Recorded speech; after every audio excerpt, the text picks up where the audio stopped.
बोले सतगुरु बंदी छोड़ कबीर साहिब की जय हो, सतगुरु मदन साहिब की जय हो, सतगुरु वैराग साहिब की जय हो, सभी संतों की जय हो, सभी भक्तों की जय हो, साहिब बंदगी सतनाम।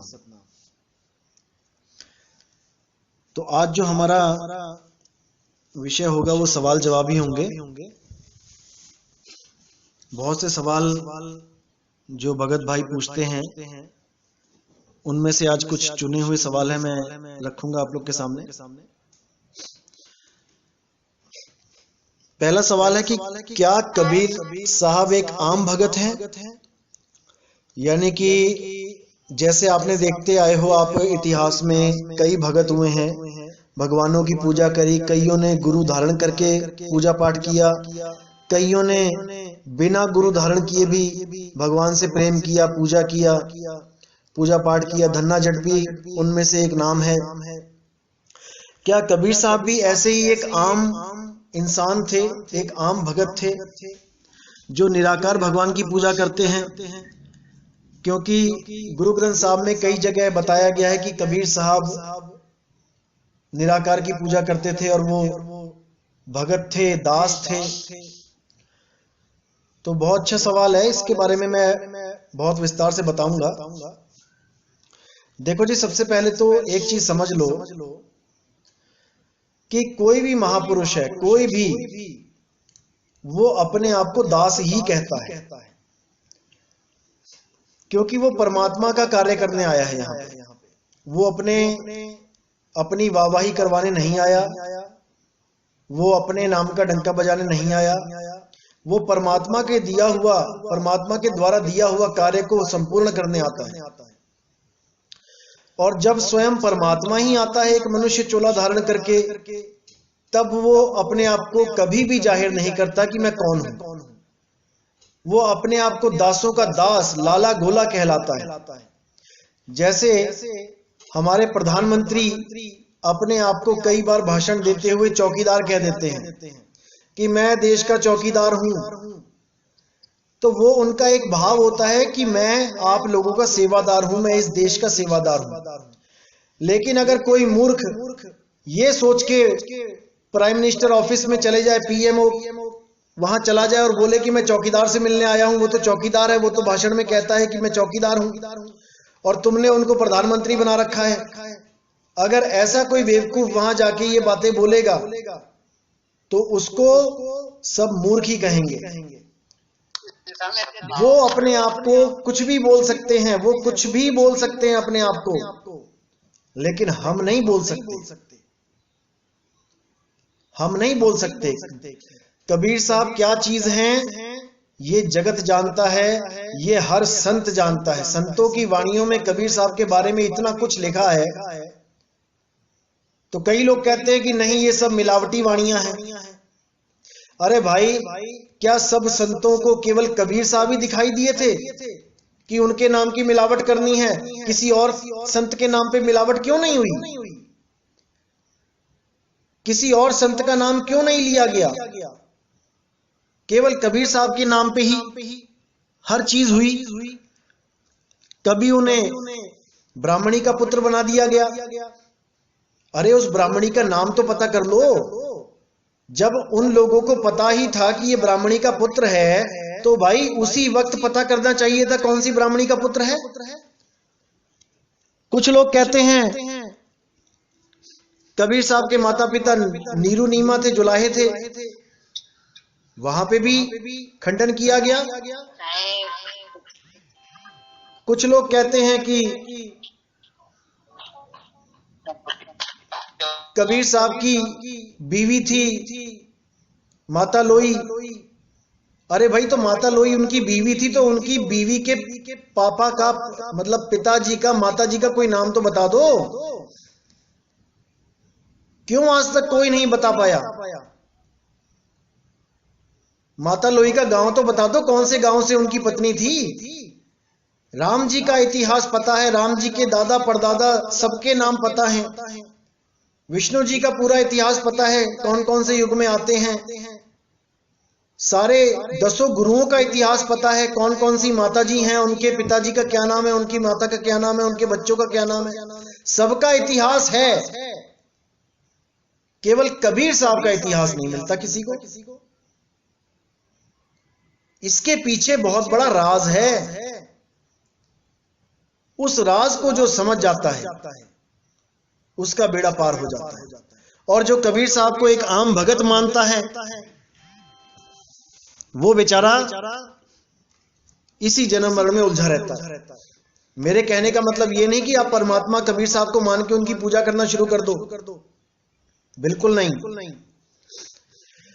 कबीर साहब के बताए हुए सिद्धांत पे चलना है कि कबीर साहब ने क्या बताया, मुक्ति के लिए क्या जरूरी है, इस पे चलना है।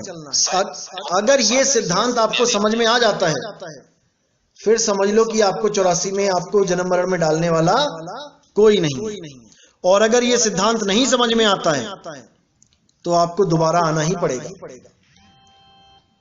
और कोई कहे कि बिना गुरु के सिद्धांत समझ में आ जाएगा, भैया वो भी नहीं आने वाला, कभी नहीं आएगा। क्योंकि कबीर साहब का इस दुनिया में आने का मकसद ही ये था कि गुरु परंपरा को अटल बनाना है। और गुरु ही नहीं, सतगुरु परंपरा को। सतगुरु, गुरु तो बहुत हैं, गुरु तो सतयुग द्वापर त्रेता में गुरु ही गुरु हैं, जहां भी नजर मार के देख लो। लेकिन सतगुरु जो शब्द है वो कबीर साहब के द्वारा ही लाया गया इस दुनिया में। सतगुरु यानी सच्चा गुरु। क्योंकि किसी भी काल में किसी भी धर्म में गुरु को झूठा नहीं बोला गया। जब कोई झूठा है ही नहीं तो सत्य यानी सच्चे गुरु का नाम कहां से आ गया भाई। जैसे सूर्य एक है तो कभी कोई नहीं कहता कि सच्चा सूर्य, आज सुबह सच्चा सूर्य निकला। सूर्य तो एक है। कोई नहीं कहता आज सच्चा चांद निकला, चांद तो एक है जो हमें दिखाई देता है। लेकिन गुरु अनेक हैं।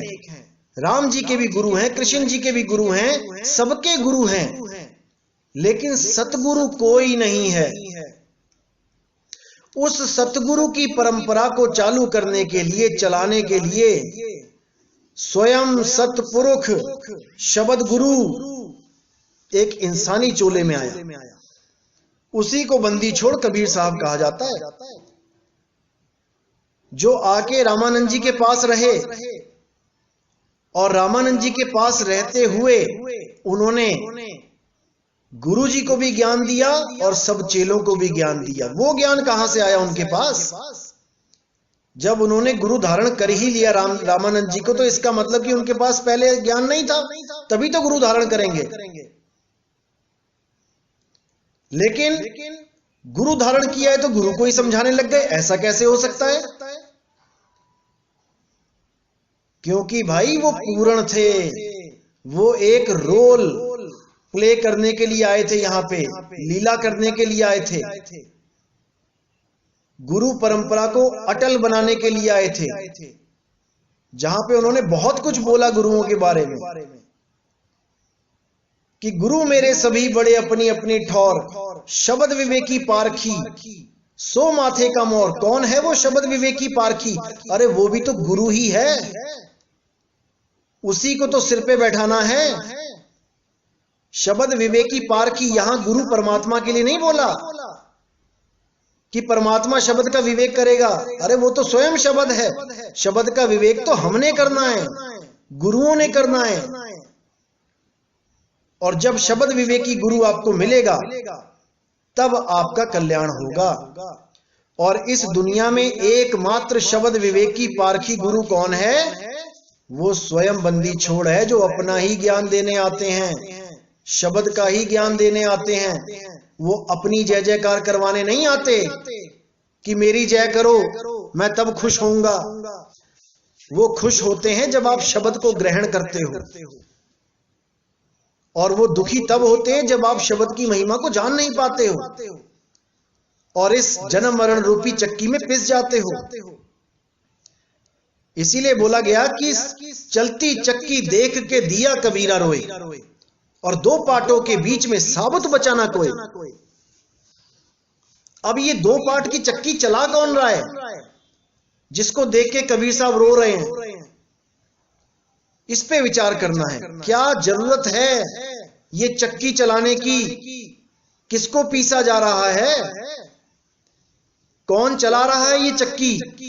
जब तक इसका ज्ञान नहीं हुआ, जब तक आप इस चक्की चलाने वाले से बच नहीं सकते। इतना याद रखना। कौन चला रहा है ये चक्की? मन और माया मिलके चला रहे हैं। इसी को ज्योत निरंजन कहा जाता है। ज्योत यानी ज्योता वाली माता, आदि माया, और निरंजन यानी अलख निरंजन। यही मन और माया की चक्की सदा सदा से चल रही है। जब तक इस मन और माया को आपने पहचान नहीं लिया सही से, जब तक आप इसको त्याग नहीं सकते। अगर आपने सांप को रस्सी समझ के पकड़ लिया है तो आप उसको छोड़ोगे नहीं।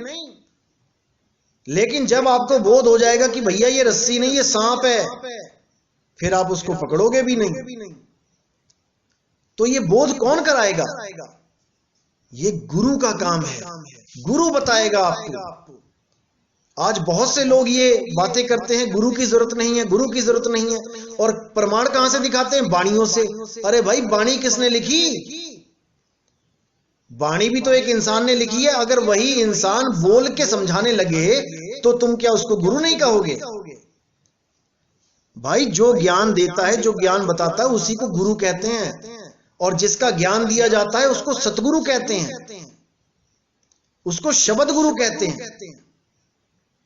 जब तक गुरु आपके जीवन में नहीं आएगा, आपकी आध्यात्मिक यात्रा शुरू नहीं हो सकती। आपको समझ ही नहीं आएगा मैं करूं तो करूं क्या। कभी कोई नाभि में ध्यान लगाने लग जाएगा, कोई श्वासों में सोहम का जाप करने लग जाएगा, कोई हृदय में ध्यान लगाने लग जाएगा, कोई कंठ चक्र में फंस जाएगा, कोई त्रिकुटी में ध्यान लगाने लग जाएगा, कोई ब्रह्मरंध्र में उलझ जाएगा। जा ही नहीं सकते कहीं जब तक सतगुरु विदेही शब्द का बोध ना करा दे, उस परम ज्ञान को ना समझा दे जो दसम द्वार से पार है। नहीं तो ये जितने भी जीव हैं, जितने भी भगत हैं, ये सब दसम द्वार के अंदर की ही साधना करके अपना जीवन बर्बाद करके चले जाते हैं। इसीलिए साहिब ने बोला कि 10 द्वार से आपको निकलना पड़ेगा। कहां जाओगे?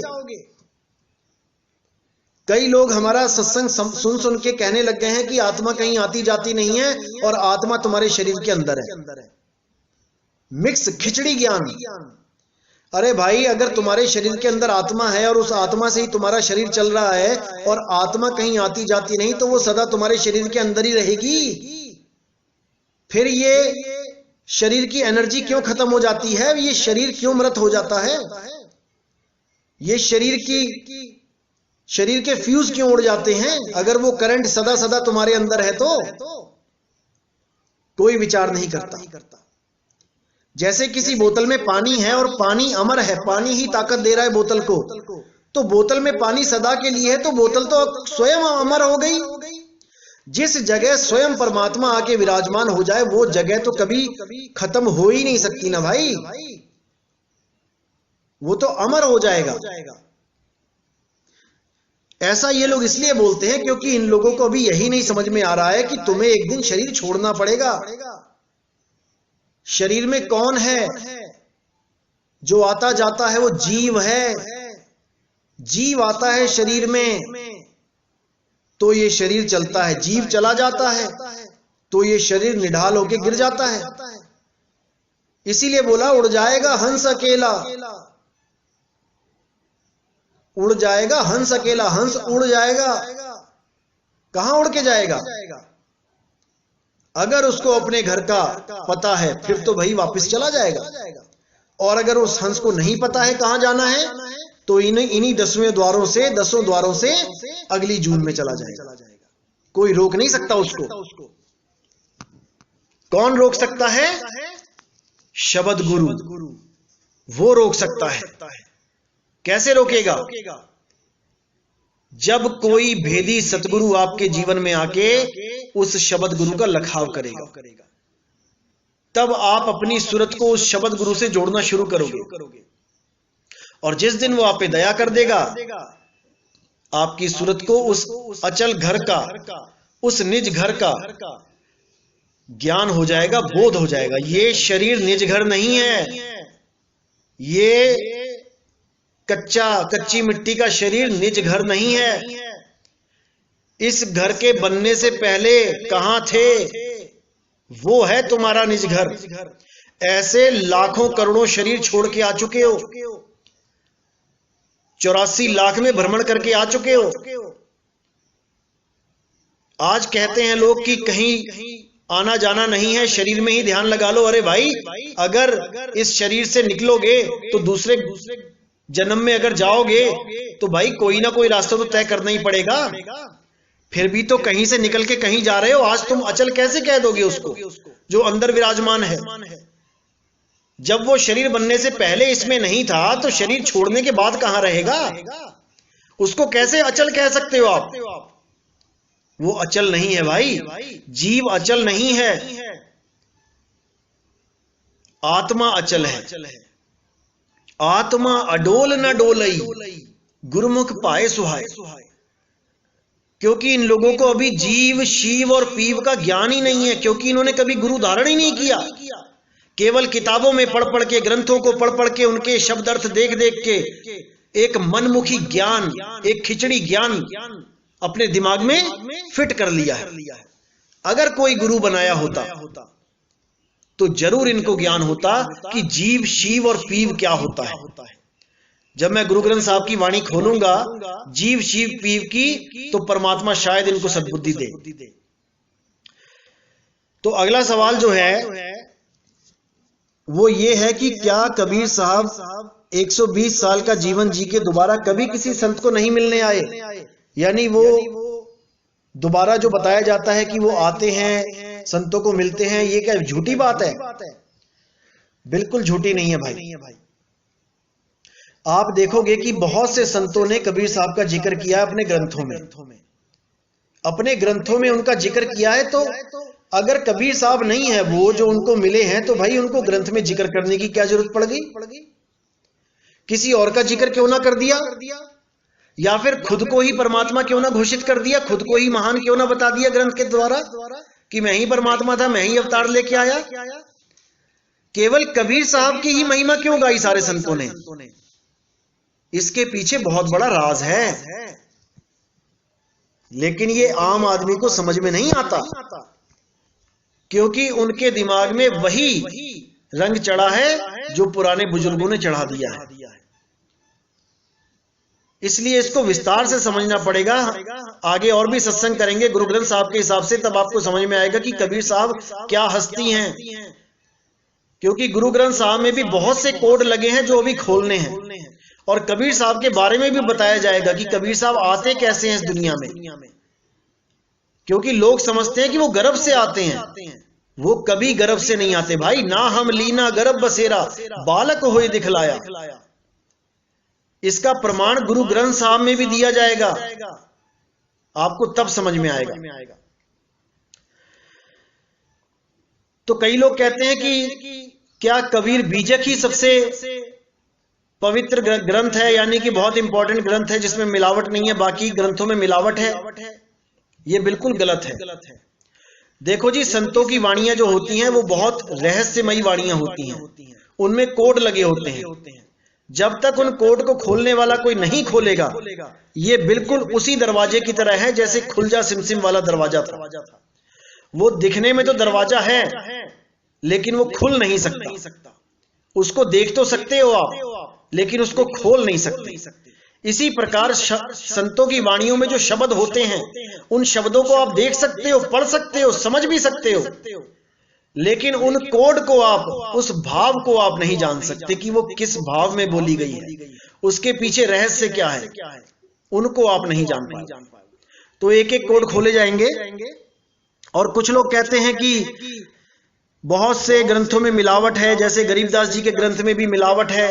कोई कहता है 50%, कोई कहता है 70%, कोई कहता है 90%। अरे भाई, गरीबदास जी के ग्रंथ में जो मिलावट करने जा रहा था ना, उसको लकवा मार गया था। अगर आपको इतिहास नहीं पता, छुड़ानी धाम जाके पूछो। जो भाई वहां पे ग्रंथ साहब में मिलावट करने जा रहा था, उसको लकवा मार गया था। और गुरु ग्रंथ साहब में भी जो मिलावट करने जा रहा था, जहां पे लिखा है कि मिट्टी मुसलमान की पेड़े पई कुम्हार, वहां पर ग्रंथ साहब में मिलावट करी गई थी एक शब्द की, लेकिन उसको होने नहीं दिया गया। वहां मिट्टी मुसलमान की जगह मिट्टी बेईमान की लिख दिया गया था, वहां पढ़ा गया था राजा के सामने। तो उस सिख भाई का नाम ही काट दिया गया सिखों में से कि ये हमारा गुरुसिख नहीं है, इसने मिलावट करने की कोशिश करी। इसी प्रकार संतों की वाणियों में मिलावट नहीं होते, गुप्त भेद होते हैं जिनको समझा जाता है। तो अगला सवाल है,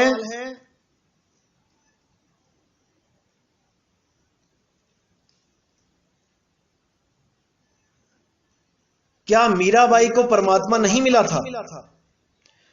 क्योंकि गुरु ग्रंथ साहब में सब संतों की वाणियां ली गई, लेकिन मीराबाई की वाणियां नहीं ली गई। एक भाई का सवाल था। तो भाई ऐसा बिल्कुल नहीं है, ऐसा बिल्कुल नहीं है कि केवल जो ग्रंथ साहब में जिन संतों की वाणियां हैं कि उन्हीं को मुक्ति मिली, बाकियों को नहीं मिली। ऐसा बिल्कुल नहीं है। बहुत से ऐसे संत हैं, बहुत से, जिनकी वाणी गुरु ग्रंथ साहब में दर्ज नहीं है। तो क्या उन संतों को हम अधूरा मान लें? जो पार ब्रह्म की वाणी बोलते हैं, जो परमात्मा का साक्षात्कार जिन्होंने किया है, क्या हम उनको अधूरा मान लें? ऐसा नहीं होता भाई। बहुत सी ऐसी खबरें होती हैं जो अखबारों में नहीं छपती हैं। तो क्या जो अखबार में नहीं छपी वो क्या खबर नहीं है? क्या वो असलियत नहीं है? ऐसा बिल्कुल नहीं है भाई। गुरु ग्रंथ साहब में उस समय के संतों की वाणियां ली गई थी, लेकिन मीराबाई की वाणी नहीं ली गई। इसका मतलब ये नहीं कि वो मुक्त नहीं हुई या उसको परमात्मा नहीं मिले। वो तो स्वयं रविदास जी की शिष्य थी, जिसकी वाणी स्वयं ग्रंथ साहब में है। जब रविदास जी को आप मुक्त मानते हो, तो क्या रविदास जी के शिष्य मुक्त नहीं होंगे? बहुत से लोग ये बोलने लग गए हैं कि लेडीज को मुक्ति नहीं मिलती। औरत की किस्मत में मुक्ति नाम का अक्षर ही नहीं है, भक्ति नाम का अक्षर ही नहीं है। तरस आता है उन लोगों पे। अरे बाबा फरीद जैसों को बंदगी के रास्ते पे एक औरत ही लेके आई थी। मीराबाई कहती है, वस्तु अमोलक दी मेरे सतगुरु, कृपा कर अपनायो। अरे वो प्रमाणित कर रही हैं, वस्तु अमोलक दी मेरे सतगुरु, मेरे सतगुरु ने मुझे वस्तु दे दी है। और ये लोग कहते हैं कि मीराबाई को मुक्ति नहीं मिली। कमाल के लोग हैं। तो भाई बहुत से आते हैं इस दुनिया में, बहुत से भरमाने वाले आते हैं। लोगों का काम है भरमाना। लेकिन अगर आप दृढ़ नहीं हो तो 100% भरम जाओगे। मैं कहता हूं 1000 बार कोई कहता रहे आपका 2000 का नोट देख के कि ये नकली है, नकली है, नकली है, लेकिन अगर आपको पहचान पता है नोट की और आपने परख लिया है अपने नोट को, तो किसी के कहने से वो नोट नकली नहीं हो जाता। इसीलिए मैं बार बार कहता हूं, जल्दबाजी मत करो इस पंथ में आने की, पहले ज्ञान को अच्छी तरह समझ लो। अगर आपने ज्ञान को अच्छी तरह समझ लिया और विवेक लगा के विचार करके समझ लिया कि ये पूर्ण सत्य है, उसके बाद 1000 बार कोई कहता रहे ये नकली है, नकली है, नकली है, लेकिन आप विचलित नहीं होना चाहिए आपको। और अगर आप विचलित हो जाते हैं तो यकीन मानना आप इस पंथ के लायक ही नहीं हो। आप जल्दबाजी में ही आए हो। और मैंने हमेशा जल्दबाजी वालों को सदा मना किया है कि मत आओ। जल्दबाजी का इस पंथ में कोई काम नहीं है। देर आओ, दुरुस्त आओ, पक्के पैर आओ, पक्का घड़ा होके आओ। कच्चे घड़े में पानी नहीं टिकता, फूट जाओगे, कोई फायदा नहीं होगा। तो अच्छी तरह समझना है, एक एक चीज को, हर चीज पे विचार करना है। सत्य सत्य का निर्णय आपने करना है। कोई और नहीं आके निर्णय करके देगा कि ये सत्य है या असत्य है। आपको परमात्मा ने बुद्धि विवेक बख्शा है। आपने पूरी लगन से, पूरे विवेक से हर चीज को समझना है, क्योंकि ये एक जन्म है आपके पास, ये बार बार नहीं मिलेगा। कोई कहे बार बार मिल जाएगा, ऐसा नहीं है। एक बार ये जन्म मिला है, इसी में हमने बाजी मारनी है। अगर इसमें बाजी हार गए तो भाई 1,84 में जाना पड़ेगा। तो आज का सत्संग यही समाप्त करते हैं और कल 5:30 बजे फिर मिलेंगे। साहिब बंदगी सतनाम।